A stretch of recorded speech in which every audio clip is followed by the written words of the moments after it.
इस कार्यक्रम के प्रायोजक हैं कृषि एवं किसान कल्याण मंत्रालय, भारत सरकार। हर जोखिम से निकल कर फसल आए, सुरक्षित हो जाए, फसल बीमा से हर किसान अब आत्मनिर्भर हो जाए। संकट के समय प्रधानमंत्री फसल बीमा योजना किसानों के लिए वरदान है। अब सूखा पड़े या बाढ़ आ जाए, कोई डर नहीं। अब ओले पड़े या कीट पतंगे फसल खा जाए, कोई फिक्र नहीं, क्योंकि हमने लिया है प्रधानमंत्री फसल बीमा। बुआई से फसल कटाई तक हर जोखिम का दावा, न्यूनतम प्रीमियम पर अधिकतम भुगतान का वादा। योजना से हर साल जुड़ रहे हैं 5 करोड़ से ज्यादा किसान। अब आपकी है बारी। नजदीकी कृषि कार्यालय, सहकारी समिति, बैंक शाखा, अधिकृत बीमा कंपनी या जन सेवा केंद्र में स्वेच्छा से करा सकते हैं पंजीकरण। फसल बीमा पोर्टल या फसल बीमा ऐप द्वारा भी कराया जा सकता है पंजीकरण। प्रधानमंत्री फसल बीमा योजना, आपकी फसलों का संपूर्ण सुरक्षा कवच। कृषि एवं किसान कल्याण मंत्रालय, भारत सरकार। कार्यक्रम किसान वाणी सुन रहे सभी किसान भाइयों और सभी श्रोताओं को छोटेलाल धुर्वे का राम राम। किसान भाइयों, कार्यक्रम में आप सभी का बहुत बहुत स्वागत है। किसान भाइयों, इस साल खरीफ सीजन में हमारे जिले में अभी तक वर्षा बहुत कम हुई है, लेकिन भाइयों आज हमारे जिले में अधिकतर स्थानों पर जो है ठीक बारिश होने का समाचार हमें प्राप्त हुआ है, जो कि हमारी फसलों के लिए बहुत ही लाभदायक है, क्योंकि भाइयों लंबे समय से बारिश नहीं हो रही थी। धूप की वजह से जो है फसलें सूखने की कगार पर आ गई थी। हमारी फसलें जो है किसान भाइयों, और हमने ये बात की कि बरसात को लेकर जो है अब हम बात करेंगे आज के हमारे विषय को लेकर, और आज का हमारा विषय है पंचायत के कार्यों को जाने। जी हाँ किसान भाइयों, पंचायत के अंतर्गत कौन कौन से कार्य होते हैं ये भी हमें जानकारी का होना बहुत जरूरी है, क्योंकि हमारा भारत देश गांवों में बसता है और गांव का प्रतिनिधित्व ग्राम पंचायतें ही करती है। इसीलिए हमें जागरूक नागरिक होना बहुत जरूरी है, और समय समय पर जो भी लाभकारी योजनाएं आती है उनका जो है लाभ आप अवश्य लें। तो भाइयों, ये थी छोटी ही चर्चा पंचायतों के कार्यों को जाने इस विषय पर, और इसी विषय पर आगे और हम बातचीत करेंगे, लेकिन यहाँ समय है मनोरंजन का। तो आइए सुनते हैं ये लोकगीत।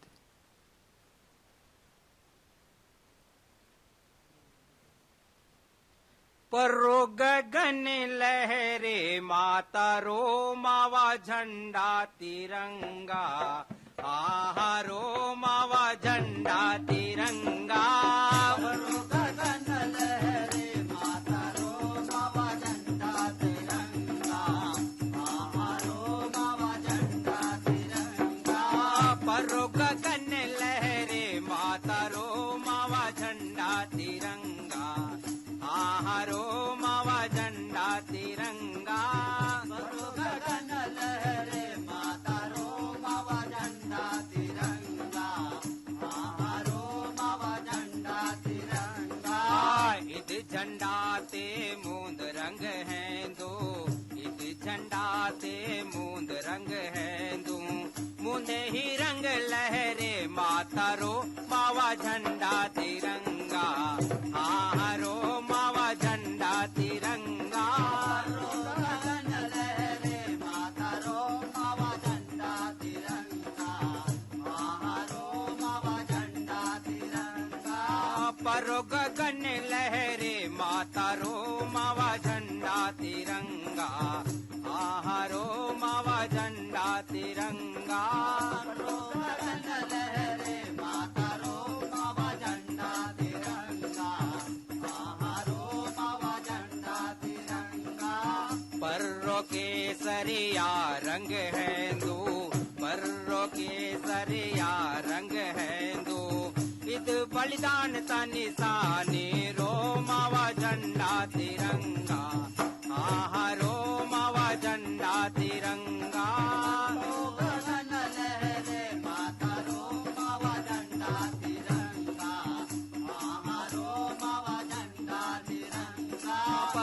गगन लहरे माता रो मावा झंडा तिरंगा, आहा रो मावा झंडा तिरंगा।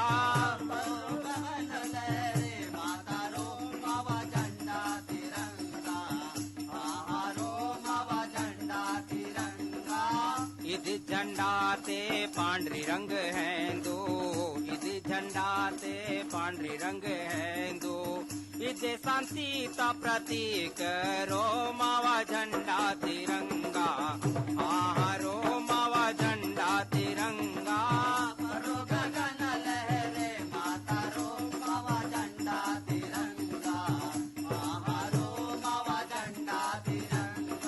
परो गगन लहरे माता रो मावा झंडा तिरंगा, आहा रो मावा झंडा तिरंगा।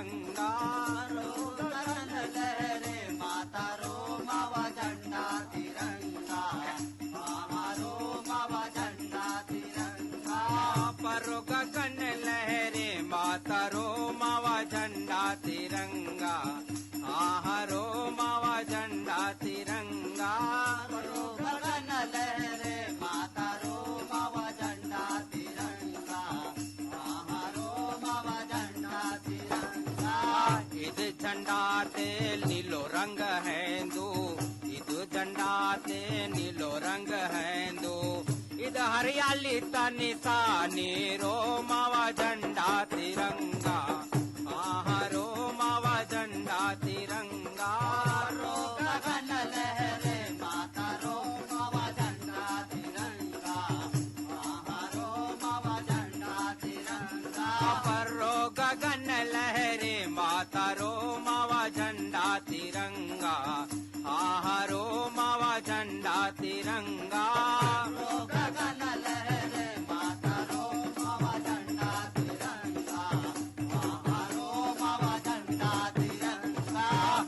झंडा ते अशोक चक्र है दो, इद झंडा ते अशोक चक्र है दो। उन्दी आया न निशानी रो मावा झंडा तिरंगा, आहा रो मावा झंडा तिरंगा। रो गगन लहरे माता रो मावा झंडा तिरंगा, आहा रो मावा झंडा तिरंगा। परो गगन लहरे माता रो मावा झंडा तिरंगा, आहा रो मावा झंडा तिरंगा। रो गगन लहरे माता रो मावा झंडा तिरंगा, आहा रो मावा झंडा तिरंगा। परो गगन लहरे माता रो मावा झंडा तिरंगा, आहा रो मावा झंडा तिरंगा। परो गगन लहरे माता रो मावा झंडा तिरंगा, आहा रो मावा झंडा तिरंगा। परो गगन लहरे माता रो मावा झंडा तिरंगा, आहा रो मावा झंडा तिरंगा। किसान भाइयों, अभी आप बसंत कवड़े और साथियों के स्वर में सुन रहे थे ये आदिवासी देशभक्ति गीत। और अब किसान भाइयों, समय है आज के हमारे मेहमान से आपको मिलवाने का। तो आइए मिलवाते हैं आज के हमारे मेहमान से आपको। और आज के हमारे मेहमान हैं ग्राम पाढर के कृषक राजेश परते जी। तो आइए सुनते हैं उनसे की गई ये बातचीत। किसान भाइयों, आज हम आए हैं ग्राम पाढर और यहाँ पर एक किसान भाई हमारे साथ मौजूद है। तो आइए उनसे मुलाकात करते हैं और जानते हैं उनके अपने कृषि कार्यों के अनुभव। तो भैया, सबसे पहले हम आपका हमारे इस कार्यक्रम किसानवाड़ी में बहुत बहुत स्वागत करते हैं। जय राम जी की। जय राम जी की। भैया, सबसे पहले हम आपका परिचय जानना चाहेंगे। मैं राजेश परते और मैं पाढर में निवास करता हूँ। जी जी, बहुत बहुत स्वागत है राजेश भैया आपका हमारे इस कार्यक्रम किसानवाड़ी में। और हम आपसे जानना चाहेंगे कि आप खेती किसानी के कामों में कितने वर्षों से जुड़े हुए हैं? खेती किसानी के में लगभग मैं 10 वर्षों से जुड़ा हूँ। जी जी जी।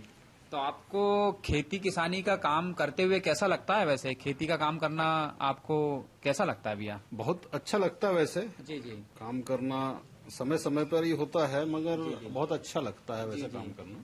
ये बहुत अच्छी बात आपने बताई राजेश भैया कि समय समय की बात इसमें रहती है। तो ये बिल्कुल सही बात है कि इस खेती को जो है बिल्कुल समय से यदि खेती करो और समय समय पे विशेष ध्यान दो और कौन से समय में कौन सा काम करना चाहिए उस अनुसार यदि हम खेती करते हैं तो खेती भी एक जो है बढ़िया व्यवसाय है। एक यदि हम खेती को लाभ का धंधा बनाना चाहेंगे तो इस पर यदि हम समय का विशेष ध्यान देते हुए खेती करते हैं तो बहुत अच्छा होगा। तो इस समय चूंकि राजेश भैया खरीफ सीजन चल रहा है और इस खरीफ सीजन में आपने कौन कौन सी फसलें बोई है आपके खेतों में? खरीफ के सीजन में मक्का है और मूंगफली है और तुअर है, 3 फसलें मैंने बोया हूँ। जी जी। तो सबसे ज्यादा रकबा आपका कौन सी फसल का है वैसे भैया? मक्का का सबसे ज्यादा फसल का ज्यादा रकबा है मेरा। जी जी जी। ये कितने रकबे में आपने मक्के की फसल बोई है वैसे इस बार आपने? लगभग 8 एकड़ के लगभग में मक्का बोया है। 8 एकड़ के लगभग में जो है आपने मक्के की फसल बोई है मतलब? जी जी। तो मक्के की फसल इस बार कैसी है वैसे भैया? मक्के की फसल अच्छी है इस बार। थोड़ा बीच में इल्ली का प्रकोप था मगर बारिश हुई तो थोड़ा कम हो गया अभी। जी जी। बारिश के कारण मतलब बारिश कम हो रही थी इसलिए इल्ली का प्रकोप थोड़ा सा हो गया था। तो अभी बारिश हो गई तो कम हो चुका है वैसे। वो जो गाबाछूर जो बोलते हैं गाबे को जो इल्ली खाती है वो बीमारी जो है देखने में आ रही थी। जी जी जी। अच्छा अच्छा। तो ये जो पिछले दिनों 2 बार बहुत लंबे समय तक लंबा जो गैप रहा पानी ना गिरने की वजह से लंबा जो बतर मिला उस वजह से जो है इल्ली का प्रकोप ज्यादा देखने में आ रहा था होगा। हाँ जी हाँ जी। ज्यादा नुकसान होने की संभावना ऐसा कुछ नहीं है क्या भैया? फसल जो है ठीक ठाक है वैसे, ज्यादा नुकसान नहीं हुआ इल्ली से? नहीं नहीं, इस बार वैसे नुकसान ज्यादा नहीं हुआ इल्ली से। कहीं कहीं देखने को मिल रहा था तो वैसे कीटनाशक भी नहीं डाले हमने तो वैसे ही हो गया वैसे तो। इल्ली के बचाव के लिए जो है आपने दवाई का छिड़काव नहीं किया तो भी अभी नियंत्रित है मतलब कीटों का प्रकोप जो है नियंत्रित में है मतलब? हाँ नियंत्रित हो चुका है वैसे तो। पानी गिरने से जो है। जी जी। तो इसमें क्या मुख्य कारण अधिक धूप लगना या लंबे समय तक पानी ना गिरने से ही कीटों का प्रकोप अधिक देखने में आता है क्या भैया फसलों में, खासकर मक्के फसल में? लगभग वही मानता हूँ मैं वैसे तो। जी जी। मगर इसकी मतलब पूरी जानकारी है नहीं अपने पास। जी जी। मगर मेरे को ऐसा अंदाजा? हाँ अंदाजा ऐसा है कि भाई लंबा समय होता है कि जहाँ जब बारिश नहीं हो पाती है जी जी तो इल्ली का प्रकोप हो सकता है जी, ऐसा मानता हूँ मैं। जी जी। मगर कारण और कुछ भी हो सकते हैं। तो अभी मक्के की फसल बढ़िया है वैसे इस समय? हाँ बहुत बढ़िया है मक्के की फसल। कितने दिनों की फसल अभी तक हो चुकी है भैया वैसे मक्के की फसल खासकर बोनी से लेके अभी तक? हाँ लगभग 2 माह की लगभग हो चुकी है बस। अब कौन सी अवस्था में वैसे आपकी जो मक्के की फसल है? कितने अभी मतलब भुट्टे आने की स्थिति में है या छावर की स्थिति में है? कौन सी स्थिति में है आपकी मक्के की फसल? छावर निकलने का समय आज आ गया है वैसे। जी जी। स्थिति ठीक है, बहुत बढ़िया है इस बार मक्के की फसल। जी। तो छावर निकलने ही वाली है मतलब? हाँ हाँ। तो फसल भी बढ़िया है? बहुत बढ़िया है इस बार फसल। और मक्के की फसल जो है अच्छी है आप बता रहे हैं भैया। तो इस समय वैसे इस बार बढ़िया है तो क्या अनुमान आप लगाते हैं कि मक्के की फसल का उत्पादन इस बार ठीक ठाक रहने की संभावना है? तो इस बार ठीक रहेगा वैसे मक्के का फसल। और फिर क्या है नामेहनत पर भी निर्भर करता है कि भाई आप फसलों पर कितनी मेहनत करोगे उतना होता है। समय समय पर आपको खरपतवार नाशक है और भी रासायनिक खाद्य या तो फिर आप जो भी है। जी। और यदि नींदानाशक का उपयोग करने के बाद में इस समय जैसे और भी नींदा यदि दिखाई दे तो फिर नींदा का भी निदान यदि हम करते हैं समय पे तो उस पर भी निर्भर करता है कि भाई अपनी फसल किस प्रकार की रहने वाली है। जितनी साफ सफाई रहेगी उतना निर्भर करता है वैसे फसलों मतलब फसलों की साफ सफाई रहना बहुत जरूरी है। हाँ जी। इस बार भी मतलब फसल बढ़िया है और मूंगफली की फसल भी बढ़िया है भैया? हाँ मूंगफली भी ठीक ठाक है वैसे। जी बढ़िया, कोई दिक्कत नहीं है जी। भाई फूल की अवस्था में है वो भी। और तुअर ये भी बढ़िया है? हाँ तुअर भी ठीक ही है। खेती किसानी के साथ साथ आप पशुपालन से भी जुड़े होंगे भैया? पशुपालन भी करते ही होंगे? हाँ पशुपालन करते हैं ना। इस समय आप क्या कौन कौन से पशु पाल रखे हैं वैसे भैया? गाय है और एक भैंस है। जी जी जी। दुधारू पशु आप पालते हैं मतलब? जी हाँ जी। इस समय दूध हो रहा होगा आपके यहाँ भैया? हाँ होता है। तो दूध आप जैसे आपके यहाँ होता है तो उसका किस प्रकार आप इस्तेमाल करते हैं भैया? डेयरी में देते हैं या फिर घर पे ही खपत हो जाता है?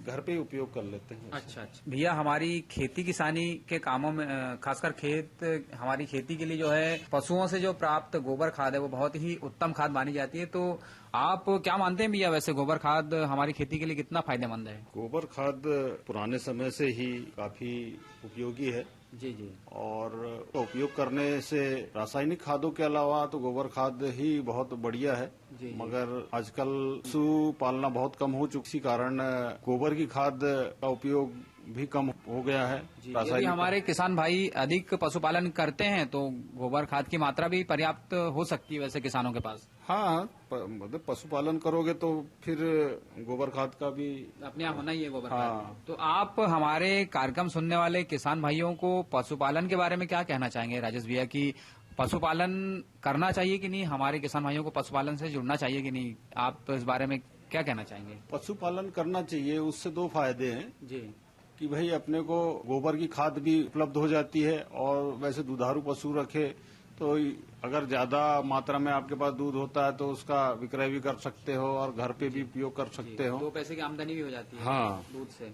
इसीलिए दुधारू पशु या अपने खेती के काम के पशु पालना ही चाहिए किसान को। जी जी। तो बहुत बहुत धन्यवाद राजेश भैया कि आपने आपके कृषि कार्यों का अनुभव हमारे साथ साझा किए और इतनी अच्छी कृषि संबंधी जानकारी हमारे कार्यक्रम सुनने वाले किसान भाइयों को दिए। इसके लिए आपका बहुत बहुत धन्यवाद। जय राम जी की। जय राम जी की। किसान भाइयों, अभी आप ग्राम पाढर के कृषक राजेश परते से की गई बातचीत सुन रहे थे और अब किसान भाइयों समय है कृषि चर्चा जो है आज हम इसकी बातचीत करने वाले हैं। तो आइए किसान भाइयों, बेला वर्गीय सब्जियों के बारे में आज हम बात करते हैं। जी हाँ किसान भाइयों, हमें हमारे भोजन में सब्जी के रूप में बेला वर्गीय सब्जियों को शामिल करना चाहिए और हमें जो है बेला वर्गीय सब्जियों में जिनमें करेला, गिलकी, कद्दू, बरबटी और भी अन्य बहुत सी जो है बेला वर्गीय सब्जियां होती है, इनकी फसल हमें लेनी चाहिए। इनकी आप जो है अवश्य खेती करें और बढ़िया इनसे 2 पैसे की आमदनी भी कमाएं। यदि हम अधिक पैमाने पर अधिक मात्रा में यदि इसे लगाते हैं, इनकी खेती अधिक यदि करते हैं तो हम बाजार में भी ले जाकर बेच कर जो है हम 2 पैसे की आमदनी प्राप्त कर सकते हैं। किसान भाइयों, हमारे भोजन में हमारी जो है हरी सब्जियां जितनी ज्यादा हम शामिल करते हैं उतना अच्छा होता है हमारे स्वास्थ्य के लिए।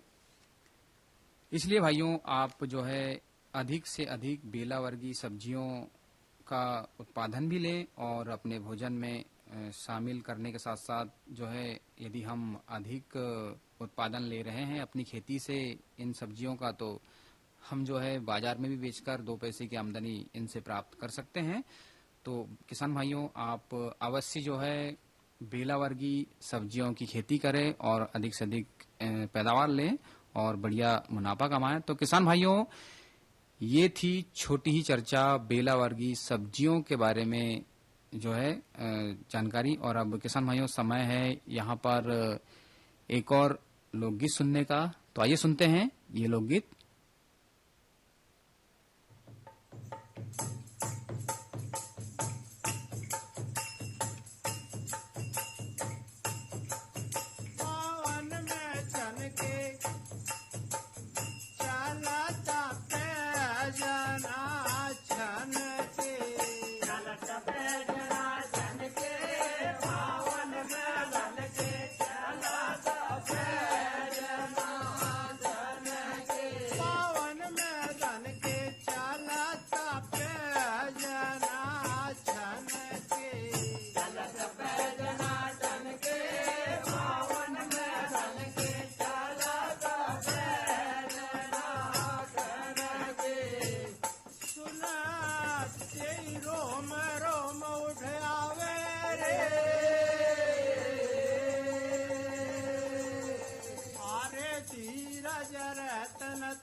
जब चलत बजत पैजनिया रे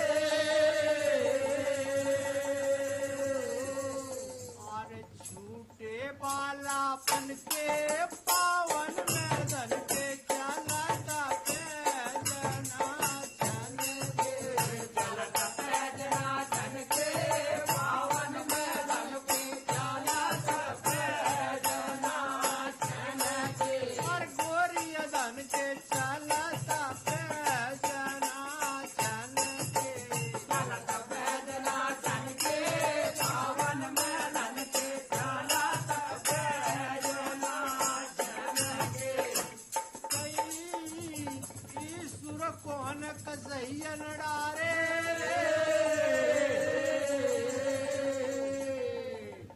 जे ककरा कसकन के पावन मैदान के चलता पैजना चल के चलता पैजना चल के पावन मैदान के चलता पैजना चल के गोरिया दान के चलता पैजना चल के चलता पैजना चल के पावन मैदान के चलता पैजना चल के कई सुनते ही रोम रोम उठ आवे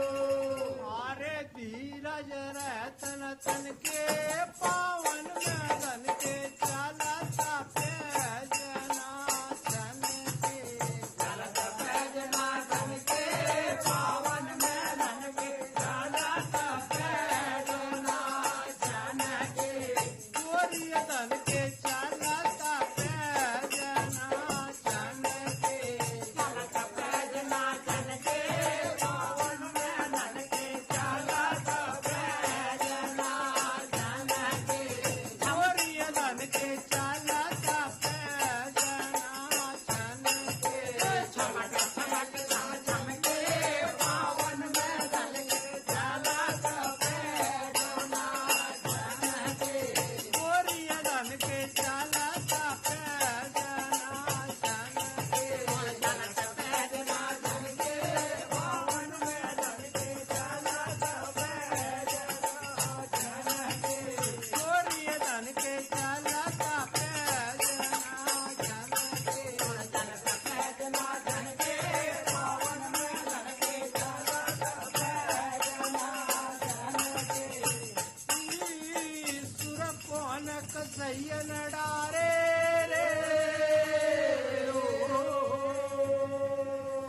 अरे जे ककरा कसकन के पावन मैदान के चलता पैजना चल के चलता पैजना चल के पावन मैदान के चलता पैजना चल के गोरिया दान के चलता पैजना चल के चलता पैजना चल के पावन मैदान के चलता पैजना चल के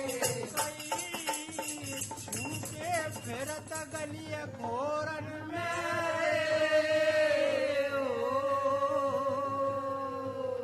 अरे सुर मुख त्यार मदन के पावन मैदान के चलता पैजना चल के चलता पैजना चल के पावन मैदान के चलता पैजना चल के गोरिया दान के चलता पैजना चल के चलता पैजना चल के पावन मैदान के चलता पैजना चल के चलता पैजना चल के पावन मैदान के चलता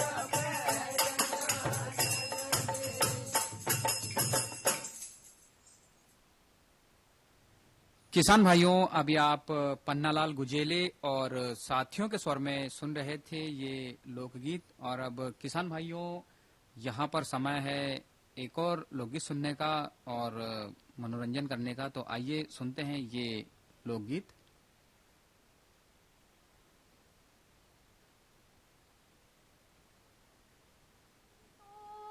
है निवा मड़िया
किसान भाइयों, अभी आप निर्मला गोहिया और साथियों के स्वर में सुन रहे थे ये आदिवासी लोकगीत। और अब किसान भाइयों, समय है आज के बाजार भाव की जानकारी का।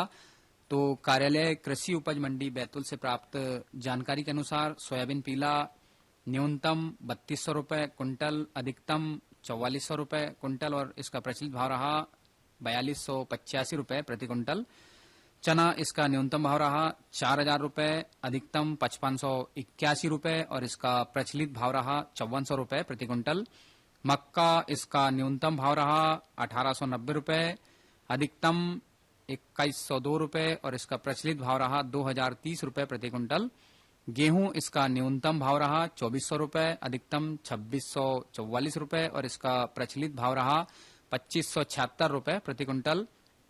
सरसों इसका न्यूनतम भाव रहा 4000 रुपए, अधिकतम 5700 रुपए और इसका प्रचलित भाव रहा 5500 रुपए प्रति कुंटल।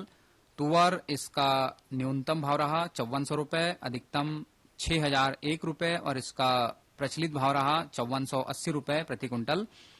तो किसान भाइयों, ये थे आज के बाजार भाव की जानकारी। और अब समय हो गया है आज के कार्यक्रम से विदा लेने का। तो दीजिए अनुमति छोटेलाल धुर्वे को। जय राम जी की, जय जवान, जय किसान। अरे अरे अरे क्या कर रहा है? इधर इधर इधर हम बोल रहे हैं तेरे बीजू का। उतला बोल रहा है? पक्षियों से तो हम खेत को बचा लेते हैं, पर इन घातक रसायनों से कैसे बचाएं? मतलब?